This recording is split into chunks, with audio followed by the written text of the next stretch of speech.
আপনারা জানেন যে জামাতকে আওয়ামী লীগ একটা বিশেষ সময়ে একটা বিশেষ উদ্দেশ্যে নিষিদ্ধ করেছিল। সেই নিষেধাজ্ঞা প্রত্যাহারের আবেদন করেছিল জামাত ইসলামী। তারপর আমাদের হোম মিনিস্ট্রি থেকে আবেদনের প্রেক্ষিতে সিদ্ধান্ত এসেছে যে নিষেধাজ্ঞা প্রত্যাহার করা হচ্ছে। আমাদের আইন মন্ত্রণালয়ের কাছে পাঠানো হয়েছে ভেটিংয়ের জন্য। ভেটিং মানে হচ্ছে টেকনিক্যালিটিস দেখা, নিষেধাজ্ঞা প্রত্যাহারের যে কাগজটা আছে সেখানে শব্দ চয়ন ঠিক আছে কিনা, ভাষা চয়ন ঠিক আছে কিনা, আইন অনুযায়ী কিনা।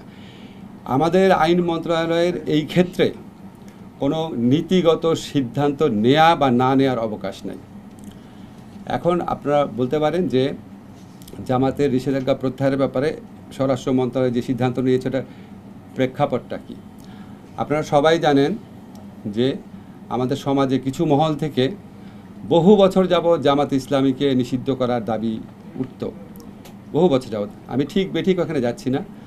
আওয়ামী লীগ কখনোই এটা করে নাই, কখনোই করে নাই। 15 বছর ক্ষমতা আছে, কখনোই করে নাই। তারপর তারা এমন একটা বিশেষ মুহূর্তে এটা করেছে, যেটা তখন ছাত্র জনতার বিপ্লব চলছিল, গণ অভ্যুত্থান চলছিল। তারা এই ছাত্র জনতার গণ অভ্যুত্থানকে সন্ত্রাসী কর্মকাণ্ড, জামাত, বিএনপি, জঙ্গিদের সন্ত্রাস এইভাবে আখ্যায়িত করে এই আন্দোলনকে নির্মমভাবে দমন করার চেষ্টায় রত ছিল। নির্মমভাবে দমন করার চেষ্টায় রত ছিল, এটা বহু প্রমাণ আপনারা বহুভাবে পেয়েছেন। এবং আমাদের স্বরাষ্ট্র মন্ত্রণালয়ের পক্ষ থেকে পরীক্ষা করে দেখা হয়েছে তারা যে সন্ত্রাসী হিসাবে জামাত, বিএনপি, জঙ্গিকে আখ্যায়িত করেছিল, ওই ন্যারেটিভের পার্ট হিসাবে তারা জামাতকে সন্ত্রাসী সংগঠন হিসাবে হঠাৎ করে ঘোষণা করে একটা প্রজ্ঞাপন জারি করে। তা আমরা তো আওয়ামী লীগ যে ছাত্র জনতার গণবিপ্লবকে সন্ত্রাসী কর্মকাণ্ড বলতে চেয়েছে, সেই ন্যারেটিভের পার্ট তো আমরা হতে পারি না। আমরা মনে করি আওয়ামী লীগ কোনো নীতিগত অবস্থান থেকে জামাতকে নিষিদ্ধ করে নাই।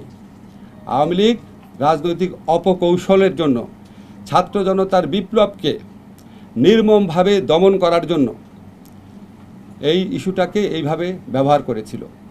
তা আমরা ছাত্র জনতার গণ অভ্যুত্থানে পরাজিত এবং প্রত্যাখ্যাত একটি দলের অন্যায় ন্যারেটিভের পার্ট হতে পারি না। এটাই হচ্ছে আমাদের বক্তব্য। এবং আমাদের স্বরাষ্ট্র মন্ত্রণালয় থেকে তারা পরীক্ষা নিরীক্ষা করে দেখেছে আওয়ামী লীগের পক্ষ থেকে ছাত্র জনতার গণবিপ্লবকে যেভাবে সন্ত্রাসী কর্মকাণ্ড আখ্যায়িত করা হয়েছিল, জঙ্গি কর্মকাণ্ড আখ্যায়িত করেছিল, এটার পার্ট হিসাবে জামাতকে নিষিদ্ধ করা হয়েছিল। এই ন্যারেটিভটা সত্যি না, সেটা ছাত্র জনতার বিপ্লব ছিল। ছাত্র জনতার বিপ্লবকে সন্ত্রাসী হিসেবে আখ্যায়িত করা, কর্মকাণ্ড হিসেবে আখ্যায়িত করা এবং সেটা একটা দলের উপর চাপিয়ে দেওয়া, তাকে নিষিদ্ধ করা, আমরা এই মিথ্যা ন্যারেটিভের পার্ট হতে পারি না। এটা হচ্ছে আমার বক্তব্য।